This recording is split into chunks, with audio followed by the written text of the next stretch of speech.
আসসালামু আলাইকুম ওয়া রাহমাতুল্লাহি ওয়া বারাকাতুহু।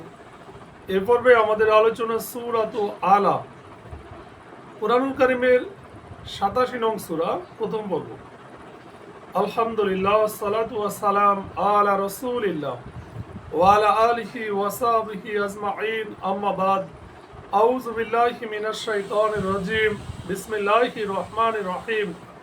রাব্বি ইশরাহ লি সাদরি ওয়া ইয়াসসির লি আমরি ওয়াহলুল উকদাতাম মিন লিসানি ইয়াফকাহু কাওলি। ইরশাদ হচ্ছে, আল্লাহ বলেন, আপনার মহান প্রতিপালকের নামের পবিত্রতা ও মহিমা ঘোষণা করুন। সাব্বিহ ইসমা রাব্বিকাল আলা। সাব্বিহ মহিমা ঘোষণা করুন। ইসমা মানে হচ্ছে নামে। কার নামে? রব্বিকা, আপনার রবের নামে। আল্লাহ আলা, যিনি সুমহান, যিনি সৃষ্টি করেছেন অতঃপর দেহের প্রতিটি অঙ্গকে সামঞ্জস্যপূর্ণ।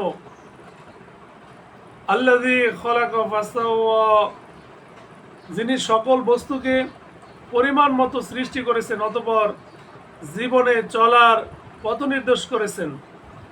ওয়াল্লাযী কদ্দারা ফাহাদা, যিনি তৃণ ইত্যাদি বের করেছেন। ওয়াল্লাযী আখরাজাল মারআ, মারআ মানে হচ্ছে তৃণ, অতঃপর তাকে কালো আবর্জনায় পরিণত করেছেন। ফাজআলাহু গুসাআন আহওয়া, আহওয়া মানে হচ্ছে কালো।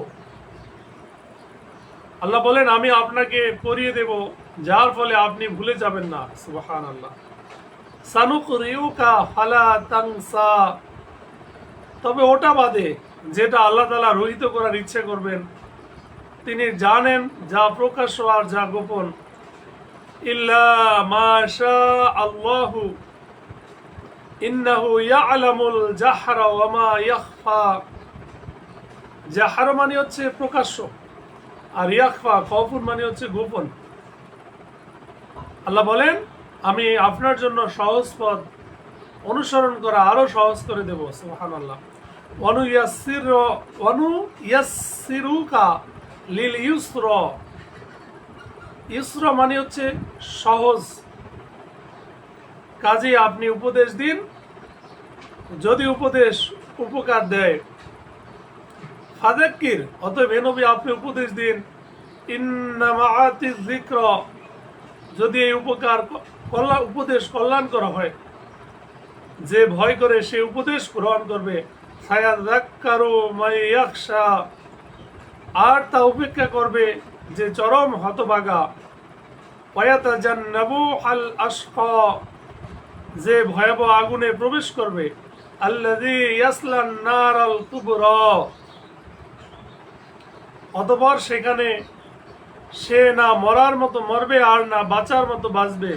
সুম্মা লা ইয়ামুতু ফিহা ওয়ালা ইয়াহইয়া, সাফল্য লাভ করবে সে যে নিজেকে পরিশুদ্ধ করে। ক্বাদ আফলাহা মান তাযাক্কা, তাযাক্কা মানে পবিত্র, পরিশুদ্ধ, আর তার প্রতিপালকের নাম স্মরণ করে ও নামাজ কায়েম করে। ওয়া যাকারা ইসমা রাব্বিহি ফাসাল্লা, কিন্তু তোমরা তো দুনিয়ার জীবনকেই প্রাধান্য দাও। বাল তুসিরুনাল হায়াতাদ দুনিয়া, অথচ আখিরাতই অধিক উৎকৃষ্ট ও স্থায়ী। ওয়াল আখিরাতু খায়রু ওয়া আবকা, খায়রুন মানে উত্তম, আবকা মানে হচ্ছে স্থায়ী। আগের কিতাবগুলোতে একথা লিপিবদ্ধ আছে। ইন্না হাযা লাফিস সুহুফিল উলা, নবী ইব্রাহিম ও মুসার কিতাবে। সুহুফ ইব্রাহিম ওয়া মুসা। সাদাকাল্লাহুল আযীম।